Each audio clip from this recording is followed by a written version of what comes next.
السلام علیکم ورحمۃ اللہ وبرکاتہ۔ محترم ناظرین کرام، پروگرام آن لائن سوال جواب کے سیشن میں ہم مفتی عبدالواحد قریشی صاحب کے ساتھ موجود ہیں۔ جیسا کہ آپ حضرات جانتے ہیں، ہمارا لائیو سیشن اس وقت پوری دنیا میں آن لائن چل رہا ہوتا ہے۔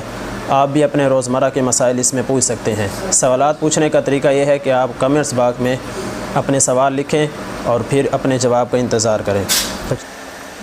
اسامہ سومرو کا سوال ہے، ایک دوست سوال کرتا ہے کہ انجینئر علی مرزا کہتا ہے کہ حضرت ابوبکر صدیق رضی اللہ تعالیٰ عنہ کا انتقال ہوا تو صحابہ کرام رضی اللہ تعالیٰ عنہ نے ان کے جنازے کو حضور اقدس صلی اللہ علیہ وسلم کے پاس رکھا اور اندر سے آواز آئی کہ دوست کو دوست تک پہنچا دو، لیکن حضرت عمر رضی اللہ تعالیٰ عنہ پھر امی عائشہ رضی اللہ تعالیٰ عنہ سے روزے میں اپنے لیے اجازت طلب کرنے کیوں گئے؟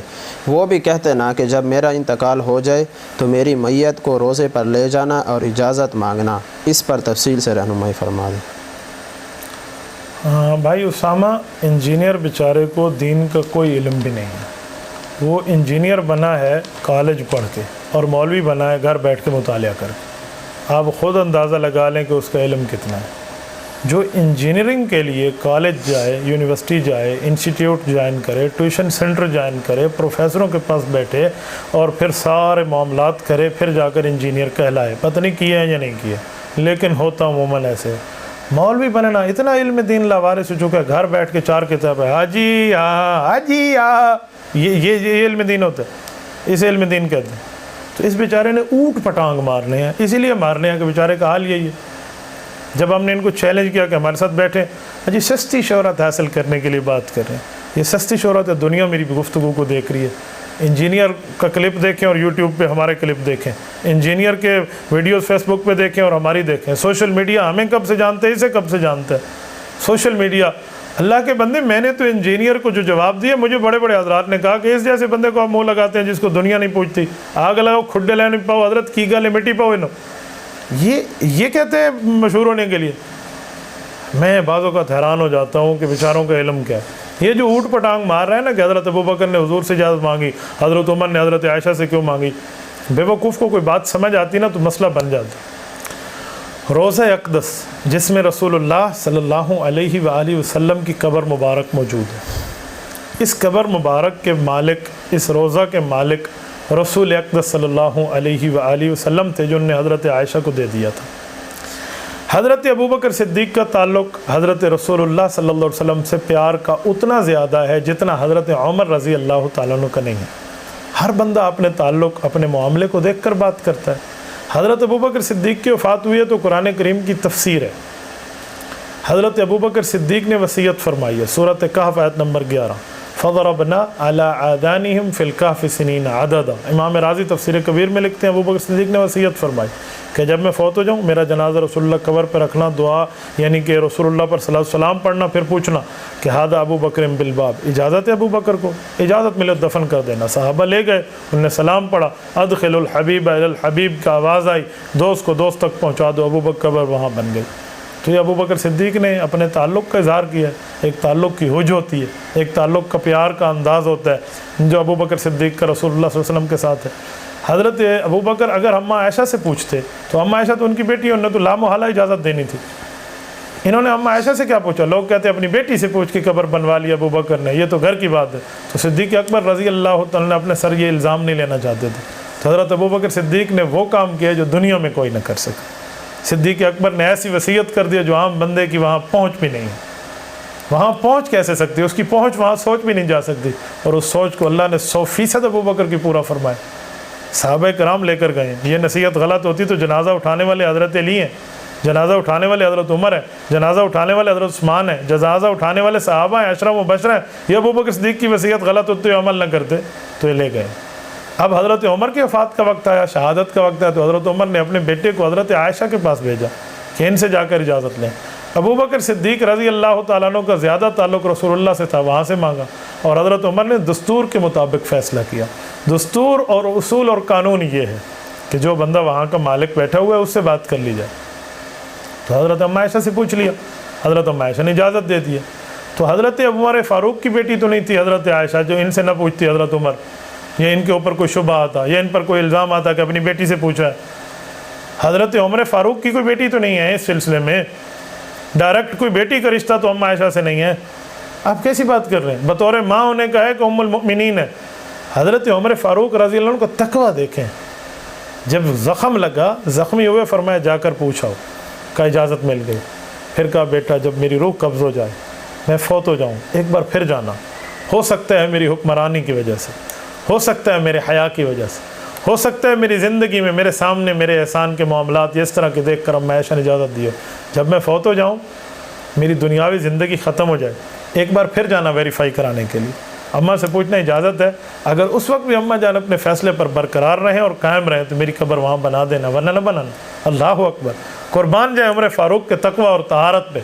تو ایک بیٹا پھر گیا ہے، اماں نے کہا میں نے جو پہلے کہہ دیا تھا وہ کہہ دیا، حضرت عمر کو اجازت مل گئی، دوبارہ ویریفائی ہو گیا، اٹیسٹڈ ہو گیا، وہی اجازت جو پہلے تھی۔ اب حضرت عمر فاروق کی قبر وہاں بنی ہے۔ اس روضہ اقدس کا ایک مالک رسول اللہ صلی اللہ علیہ وسلم، وفات کے بعد ملک زائل نہیں ہوتی پیغمبر کی، ما ترکناہ صدقہ، صدقہ بنتا تب ہے جب متصدق زندہ بھی ہو، اپنے مال کا مالک بھی ہو۔ حضرت رسول اللہ صلی اللہ علیہ وسلم کے قرب میں جگہ مانگنے پر ابو بکر صدیق نے حضور سے مانگی، حضرت عائشہ رضی اللہ عنہا زندہ سلامت موجود اپنے مال کی مالکہ حضرت عمر نے اجازت ان سے مانگی، ایک اجازت خامد سے مانگ رہا، ایک اجازت بیوی سے مانگ رہا، دونوں گھر کی بات ہے، خامد اجازت دے دے تب بھی اجازت، بیوی اجازت دے دے تب بھی اجازت۔ انجینئر اللہ نے تجھے عقل دی ہوتی تو سمجھ جاتا، انجینئر اللہ نے تجھے فہم و فراست دیا ہوتا تو سمجھ جاتا۔ انجینئر صاحب اعتراض کرنے سے پہلے اگر آپ کے بارے میں کوئی روحانیت آپ نے کس سے سیکھی ہوتی، کوئی علماء سے تجربہ سیکھا ہو، سمجھ جاتا۔ اجی وہ تو بخاری مسلم سے نیچے بات نہیں کرتا۔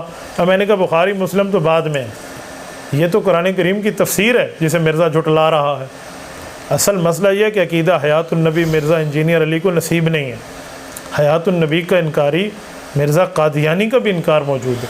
مرزا قادیانی جو قادیانی مذہب کا بانی ہے وہ مرزائی ہے، آپ اس کی جلد نمبر 21 اور جلد نمبر 15 اٹھا لیں روحانی خزائن کی، آپ دیکھ لیں، آپ کو سمجھ آ جائے گا۔ اور یہ انجینئر صاحب قادیانی تو نہیں ہے نا، لیکن مرزا صاحب تو ہے نا، مرزا انجینئر علی۔ اس مرزا نے عقیدہ حیات النبی نہیں ماننا، اس نے کہاں سے کہاں معاملہ پہنچا دینا۔ لوگ کہتے ہیں جی آپ ویسی بات کرتے ہیں، جی ویسی بات کرتے ہیں، جی ایسی بات۔ مرزا کے فالوورز اب مجھے بتائیں، جو تشریح میں نے آپ کی خدمت میں رکھی ہے، اس پہ کون سے اعتراض آتا ہے؟ مسلک کے خول سے نکلو، بابا ہم کون سے خولوں کی بات کر رہے ہیں؟ ہم حقیقت میں سمجھائے دیتے ہیں اور چہرے بتاتے ہیں مسئلہ ہوتا کیا ہے۔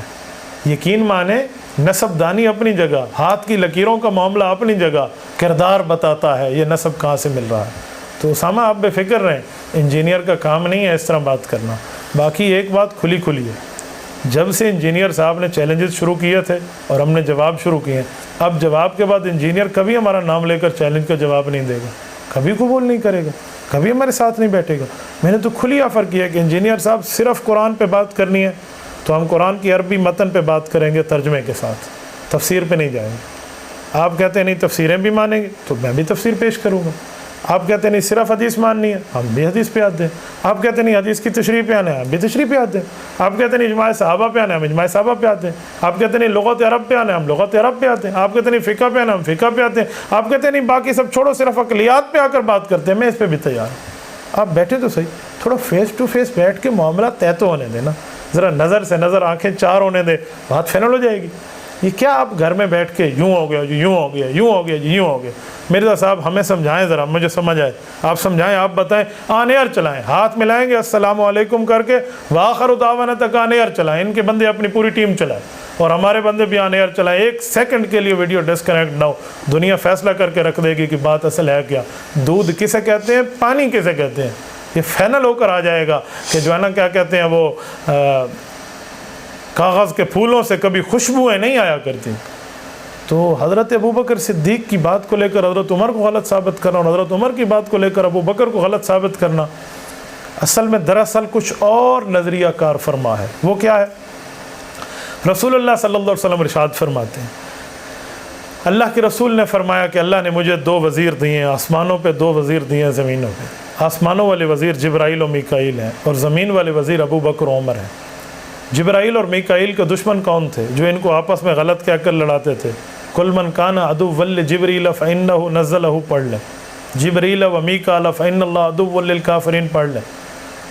تو وہ جو لڑاتے تھے منکر اسلام، ان کو اللہ نے یہود کو کیا جواب دیا؟ کہ جبرائیل اور میکائیل کے دشمن ہو، تم اللہ کے دشمن ہو دراصل۔ تو ادھر رسول اللہ کے 2 وزیر ابو بکر عمر ہیں، وہ وزیر جبرائیل و میکائیل تھے، ان دونوں کو نعوذ باللہ مرزا صاحب لڑا رہے ہیں۔ ابو بکر نے ایسے کیا تو عمر نے ایسے کیا، جو عمر نے ایسے کیا تو ابو بکر نے ایسے کیوں کہ سبحان اللہ، وہ تیرے پابند ہیں، تجھے سے پوچھ کے نعوذ باللہ فیصلے کریں۔ یار تجھ سے پوچھ کے جس ابو بکر کے لیے حضرت رسول اللہ صلی اللہ علیہ وسلم عرش سے سلام لائے ہیں، اور جس عمر فاروق کے لیے درجنوں آیات اتری ہیں، اس کے لیے بات کر رہے ہو جی ایسے کیوں کیا، جی ایسے کیوں کیا؟ آپ سوچتے جی ایسے کیوں کیا، پھر آپ اس کی تشریحاً جواب دیتے، پھر آپ اس کی تفصیل بتاتے۔ اگر آپ کو رسول اللہ کے ان 2 وزراء سے محبت، پیار، عقیدت اور تعلق تھا تو آپ بتاتے کہ ابو بکر نے ایسے کیوں کیا، حضرت عمر نے ایسے کیوں کیا، اس کی وجہ کیا ہے، ریزن کیا ہے، معاملہ کیا ہے، سبب کیا ہے، علل کیا ہے، حکمتیں کیا ہیں، آپ بتاتے۔ آپ کا حق تھا، آپ صرف شبہ پیدا کرتے ہیں، شبہ کا جواب نہیں دیتے۔ تو پیغمبر علیہ السلام کے 2 وزیروں کو آپس میں لڑا دیا، ان یہودیوں نے 2 فرشتوں کو آپس میں لڑا دیا تو رب نے جواب دیا، ادھر آپ نے 2 وزیروں کو لڑا دیا، تو بتائیں آپ کا کیا حال ہوگا؟ جو نبی کے صحابہ کو اس طرح غلط کہہ کر بات کرے تو قرآن کیا کہتا ہے اس کے لیے؟ الا انہم الصفہاء۔ تو میرے بھائی آپ کیا کہہ رہے ہیں، کہاں پہنچے ہوئے ہیں؟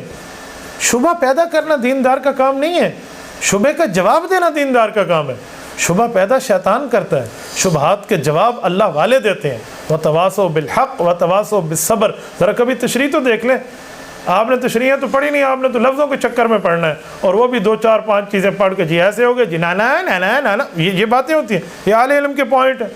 جی میں تو پھکی دے رہے ہاں، تو پھر بس آپ پھکی دیتے رہیں گے۔ پھکیاں ان کو دیں جو جسمانی طور پہ کمزور ہوتے ہیں، جی میری شادی ہو رہی ہے، میں نے اپنا پاس ٹھیک نہیں گزارا، جی مجھے پھکی دے دیں۔ آپ نے پھکی دے دی، الحمدللہ ہماری جوانی، ہمارا بچپن، ہمارا لڑکپن اور آج تک کی زندگی اس بات پہ شاہد عدل ہے کہ ہم نے الحمدللہ سینہ اٹھا کر گزارا ہے۔ اب ہمارے ساتھ بات کریں ذرا، میں دیکھتا ہوں پھکی لینی کہ دینی نہ پڑ جائے۔ پھکی تو چھڈو، سوا اس تو وڈا ہوتا ہے، تسی سوا نہیں ویکھا، سوا کنوں کہندے نے۔ تو مرزا صاحب کی باتیں تو ہم نے تحت قدم رکھ کے دے دی ہیں انشاءاللہ تعالی۔ اب یہ ایسا کوئی نہیں کہے گا۔ اب انٹرنیٹ پر جو ان کی حالت ہو رہی ہے نا، وہ دیکھنے والی ہے۔ جی مرزا نے یوں کہا، لڑکے ہماری ویڈیو نیچے کاپی پیسٹ کرتے ہیں، ہاں جی اس کو جواب دو، ہاں یہ تو ایسے کہو جی اس کو جواب دو۔ مرزا صاحب اتنے فارغ ہیں، ان کو جواب دیں۔ مرزا صاحب اور کیا کہاں مصروف ہے مجھے بتائیں؟ چلو ہم 1 سال انتظار کرتے ہیں، 1 سال بعد میرے سوال کا جواب دیں گے۔ میں نے حکیم الامت حضرت تھانوی کے کلمے پہ ان کا وہ حشر کر کے رکھ دیا ہے کہ اب ان نے کلمہ پڑھ لیا کہ اب ہم جواب نہیں دیں گے۔ یار کچھ باتیں ہوتی ہیں، اب وہ دن چلے گئے ہیں، اب وہ وقت چلے گئے ہیں۔ آپ جب کہتے تھے نا اب اویئرنیس، اب واقعی اویئرنیس آ گئی ہے، اب تبدیلی آ چکی ہے، آ نہیں چکی، آ رہی ہے یا آ گئی ہے، آپ دیکھ لیں گے انشاءاللہ۔ آپ کے سامنے معاملہ نکھر کے سامنے آ چکا ہے۔ جن نے آپ کو لڑانے کی بات، جی فلاں ہو گئے، جی فلاں ہو گئے، جی فلاں ہو گئے، ایتے آپس سے لڑ دینے، ایتے آپس سے لڑ دینے، یار یہ کوئی بات ہے؟ اب ہم آپ سے بات کرتے ہیں، آپ مجھ سے بیٹھ کے بات طے کر لیں۔ مرزا صاحب کے خلاف سارے اکٹھے ہو گئے، بھائی سارے اکٹھے کیا ہوئے، میں اکیلا بات کرتا ہوں، آپ میری اکیلی بات کرا دیں۔ تو بھائی اسامہ جو آپ نے سوال فرمایا، میں نے شبہ کو توڑ کے رکھ دیا ہے۔ اہل حق کا کام شبہ کو توڑنا ہوتا ہے، شبہ پیدا کرنا نہیں ہوتا۔ میری دعا ہے اللہ انجینئر علی مرزا صاحب کو ہدایت عطا فرمائے، اللہ پاک ان کی لغزشات کو معاف فرمائے، خطاؤں سے درگزر فرمائے۔ اگر وہ مخلص ہیں تو دین مخلصین سے آ کر سمجھے اور بیان کرے، میں کوئی اعتراض نہیں ہے۔ کوئی انجینئر عالم بن سکتا ہے، لیکن عالم بنے تو گھر بیٹھے خود کا جی میں نے پڑھ لیا وہابی علم آیا تو میری کرامت ہے، تو یوں نہیں ہوگا۔ بات اصول کی ہوتی ہے تو اصول سے لے کر چلا کریں۔ حافظ محمد اسامہ حسن پوچھتے ہیں، آپ سے عرض کرنا چاہتا ہوں کہ قرآن پاک یاد کرنا چاہتا ہوں، جب شروع کرتا ہوں تو 10 پاروں کے بعد بھولنا شروع ہو جاتا ہے، کافی دن سے پریشان ہوں، کوئی طریقہ بتا دیں۔ بھائی اسامہ حسن، حضرت شیخ العرب والعجم مولانا سید حسین احمد مدنی شیخ الحدیث دارالعلوم دیوبند رحمہ اللہ، آل رسول ہیں، اولاد علی ہیں، آل نبی ہیں۔ ان سے کسی نے پوچھا کہ مجھے حفظ قرآن بھولتا جا رہا ہے۔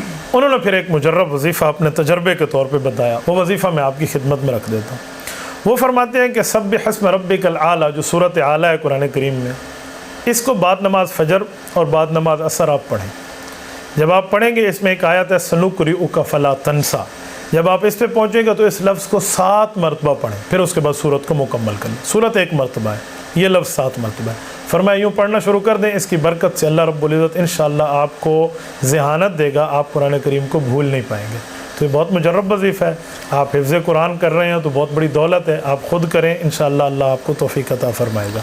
اگر حضرت مدنی فرماتے ہیں کسی بچے کے لیے والدین کہیں, اگر والدین بچے کے لیے سمجھتے ہیں کہ وہ حافظ قرآن بن جائے تو کہا یہ پڑھ کے اپنے بچوں پر پھونکنا شروع کر دیں, تو انشاءاللہ اس کی برکت سے اللہ ان بچوں کو بھی حافظ قرآن فرمائے گا. شہباز اصغر داؤد سوسائٹی لاہور سے پوچھتے ہیں, بیعت کے بارے میں اسلام کی روح سے اس کی تعریف کیا ہے اور آج کے دور میں اس کا کیا حکم ہے اور اسلامی حیثیت کیا ہے؟ شہباز اصغر, اللہ آپ کو سلامت رکھے, داؤد ریزیڈنسی لاہور سے. بھائی شہباز, بیعت کا معنی ہوتا ہے کسی کے ہاتھ پر خود کو بیچ دینا, باع یبیع کا معنی ہے, تو یہ تو اس کا لفظی معنی ہے. یہ جو بیعت ہے نا, یہ دراصل اس بیعت کا مطلب ہے کہ آپ اصلاح کا تعلق کسی سے رکھیں, اپنی اصلاح کرانا واجب ہے, اصلاح سے پیچھے نہیں ہٹنا چاہیے. اپنی اصلاح میں کیسے کروں, میں گناہوں کو چھوڑوں, تو اس کے لیے آسان طرز ہے کسی شیخ کے ہاتھ میں ہاتھ دیں اور اس سے کہ ہاتھ پر توبہ کرے, اسے اپنی نیکیوں کا گواہ بنائے, گناہ بتا کر اس سے توبہ کا طریقہ, گناہ چھوڑنے کو اسلوب اور انداز سیکھیں. جب آپ یہ سیکھیں گے, جب آپ یہ سمجھیں گے تو انشاءاللہ تعالیٰ بات فائنل ہو جائے گی. لیکن اس بیعت کو آپ نے بطور اصلاح رکھنا ہے. آپ کی اصلاح بیعت کے بغیر ہو رہی ہے کس شیخ سے تعلق سے, پھر ٹھیک ہے آپ نہ کریں بیعت, لیکن اگر آپ کی بیعت کے ساتھ ہی اصلاح ہوتی ہے تو آپ کو بیعت کر لینی چاہیے. بیعت کو 100% فرض واجب بھی نہیں کہنا چاہیے اور بیعت کی افادیت اور فائدے سے بالکل انکار بھی نہیں کرنا چاہیے. میں حضرت شیخ الحدیث و تفسیر حضرت مولانا محمد زکریا کاندلوی رحمۃ اللہ تعالیٰ علیہ کی ایک کتاب سے سرچ کر کے آپ کی خدمت میں ایک بات عرض کیے دیتا ہوں. حضرت شیخ کی کتاب ہے شریعت اور طریقت کا تلازم. جی, حضرت شیخ رحمۃ اللہ علیہ نے اس پر 5 شرطیں لکھی ہیں کہ بیعت کے تعلق کے لیے 5 شرطیں ہونی چاہیے جس شیخ میں آپ اس کی بیعت کریں. نمبر 1, کتاب و سنت کا ضروری علم رکھتا ہو, خواہ پڑھ کر یا علماء سے سن کر. نمبر 2, عدالت و تقوی میں پختہ ہو, کبائر گناہوں سے اجتناب کرتا ہو اور صغیرہ گناہوں پر ہر وقت مصر نہ رہتا ہو. نمبر 3, دنیا سے بے رغبت ہو, حب مال حب جاہ سے خالی ہو, آخرت میں رغبت رکھتا ہو, اطاعات اور مؤکدہ اذکار و منقولہ اذکار کا پابند ہو. طاعات مؤکدہ جو اللہ کی طرف رسول اللہ کی طرف سے تاکید آئی ہے ان عبادات کو مانتا ہو, اور جو اذکار حدیث پاک میں اور قرآن ثابت ہے وہ پڑھتا ہو. نمبر 4, نیکیوں کو حکم کرتا ہو اور گناہوں سے روکتا ہو. نمبر 5, سلوک تزکیہ باطن یعنی سلسلہ جو بزرگوں کا آ رہا ہے اور دل کے پاک ہونے کو معتبر مشائخ سے حاصل کر چکا ہو اور ان کی صحبت میں طویل عرصہ رہا ہو, تاکہ کسی سیکھنے والے سے سیکھے تو اس سے بیعت آپ کر سکتے ہیں, آپ بیعت سمجھ بھی سکتے ہیں. اس کے لیے یہ بیعت الاصلاح ہے, یہ اپنی ذات کو اصلاح کرانے کی ایک ترتیب ہے. اللہ ہمیں عمل کی توفیق عطا فرمائے. عبدالواحد حقانی پوچھتے ہیں, جمعہ کے خطبہ کا درود سامعین پڑھ سکتے ہیں یا صرف امام پڑھ سکتا ہے؟ بھائی عبدالواجد حقانی, ایک بات ذہن میں رکھیں, حدیث پاک ہے, امام طحاوی رحمہ اللہ نقل فرماتے ہیں, طحاوی شریف میں موجود ہے, اذا خرج الامام فلا صلاة ولا کلام. اس طرح کے مضمون کی حدیث موطا امام مالک میں بھی موجود ہے کہ جب امام خطبہ شروع کر دے آ کر تو اس وقت نہ بات کرنا جائز ہے اور نہ کلام کرنا جائز ہے. بس امام آ گیا, اذان شروع ہو گیا, اب خطبہ ہونے لگا, امام کے نکلنے پہ یہ منع ہو گئی. تو جب کلام اور صلاۃ جائز نہیں ہے تو آپ نے درود پاک اس وقت پڑھنا کیوں ہے؟ آپ نے درود پڑھنا ہے تو دل میں سوچیں, دل میں پڑھیں, زبان سے نہ پڑھیں. حتیٰ کہ علماء نے یہاں تک فرمایا کہ جمعہ کی جو دوسری اذان دی جاتی ہے عند المنبر عند الخطبہ, اس اذان کا جواب بھی آپ زبان سے نہ دیا کریں, دلی میں سوچا کریں. کیوں؟ حدیث پاک کا حکم متاثر ہو رہا ہے. اس وقت آپ کو نہیں کرنا, آپ کو خاموشی سے استماع خطبہ کرنا چاہیے اور اس کو سننا چاہیے. اس لیے آپ نے جو پوچھا یہ ٹھیک نہیں ہے. سید اکرام اللہ کا سوال ہے, قبرستان کی زمین پر مسجد یا مدرسہ تعمیر کرنے کی اجازت اسلام میں ہے کیا؟ قبرستان کی زمین وقف ہوتی ہے, قبرستان کے لیے اس پر مسجد اور مدرسہ تعمیر نہیں کیا جا سکتا.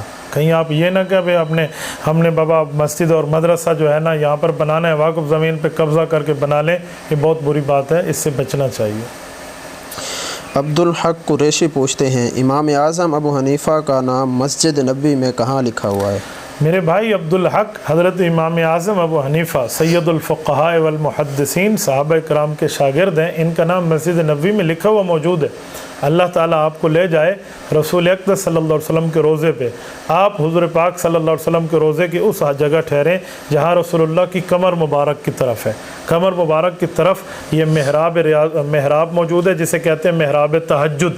اس کے ساتھ اصحاب صفہ کا چبوترا موجود ہے. اسی چبوترے سے تھوڑا پیچھے آئیں تو جو پہلی چھتریاں لگی ہوئی ہیں اس کے بالکل سامنے یعنی کعبۃ اللہ، وہاں جو روضہ رسول اللہ ہے وہ روضہ رسول اللہ کی پشت کی طرف یعنی آپ کی پشت روضہ رسول اللہ کی یعنی حضور کی کمر کی طرف آپ کی کمر ہوگی اس وقت. تو آپ کا جو منہ جس طرف ہوگا تو اس طرف آپ کو سامنے ستون پہ لکھا ہوا نظر آئے گا نعمان بن ثابت رضی اللہ عنہ. یہ حضرت امام اعظم ابو حنیفہ رحمہ اللہ کا نام موجود ہے. آپ وہاں سر دیکھ بھی سکتے ہیں اور سمجھ بھی سکتے ہیں. ثناء اللہ خٹک کا سوال ہے، اگر بیوی حرام ہونے کی نیت سے بھائی بولے تو کیا بیوی حرام ہو جاتی ہے؟ بیوی خاوند کو حرام نکاح کرنے کے لیے بھائی بولے، باپ بولے، دادا بولے، نانا بولے، چاچا بولے، ماموں بولے، اس سے حرام نہیں ہوتا. خاوند کا کہنا اور ہے، بیوی کا کہنا اور ہے. جب شادی ہو رہی تھی تو ہاں کرنے کا تمام تر اختیار اس بچی کے ہاتھ میں تھا. یہ ہاں کرتی تو نکاح ہوتا، نہ کرتی تو نکاح نہ ہوتا. جب نکاح ہو چکا اب طلاق کا 100% اختیار خاوند کے ہاتھ میں ہے. وہ دے گا تو ہوگی، نہیں دے گا تو نہیں ہوگی. لفظ بولے گا تو کی جائے گی، لفظ نہیں بولے گا تو طلاق شمار نہیں ہوگی. اب بیوی 100 کہتی رہے، بھائی کہتی رہے، بھیا کہتی رہے، چاچو کہتی رہے، ماما کہتی رہے، دادا کہتی رہے، نانا نانی کہتی رہے، اس سے طلاقیں شلاقیں نہیں ہوتی. ضیاء الرحمن کا سوال ہے، اگر کوئی شخص اپنی بیوی کو طلاق دیے بغیر 1 یا 2 سال نہ بولے اور گھر سے نکال دے تو کیا طلاق ہو جائے گی؟ بیٹا طلاق دیے بغیر گھر سے نکالنا، طلاق دیے بغیر 2 سال نہ بولنا گناہ گار ضرور ہے، حق ضرور کھا رہا ہے بیوی کا، اللہ کی طرف سے لعنتیں ضرور آئیں گی، لیکن اس سے طلاق واقع نہیں ہوتی. محمد احمد کا سوال ہے، عذر کے دنوں میں آیت کریمہ بطور وظیفہ کے پڑھ سکتے ہیں؟ یہ مرد پوچھ رہا ہے عذر کے دنوں میں؟ جی. مرد کو عذر کے دن کون سے ہوتے ہیں؟ محمد احمد شاید آپ سے سوال کرنے میں غلطی ہوئی ہے. عذر کے ایام جو ہیں وہ ایام حیض عورت کے ہوتے ہیں، محمد احمد کے نہیں ہوتے. تھوڑا سمجھا کریں. عذر کے دنوں میں عورت بطور وظیفہ آیت کریمہ پڑھ سکتی ہے، اس کے لیے پڑھنا جائز ہے. مزے کی بات یہ کہ آیت کریمہ پوری آیت بھی تو نہیں ہے نا. فنادا فی الظلمات اللہ الہ الا انت سبحانک انی کنت من الظالمین، یہ آیت کا تو ٹکڑا ہے. پوری آیت تو یہ ہے وَظَنُّونِ إِذْ ذَهَبَ مُغَاضِبًا.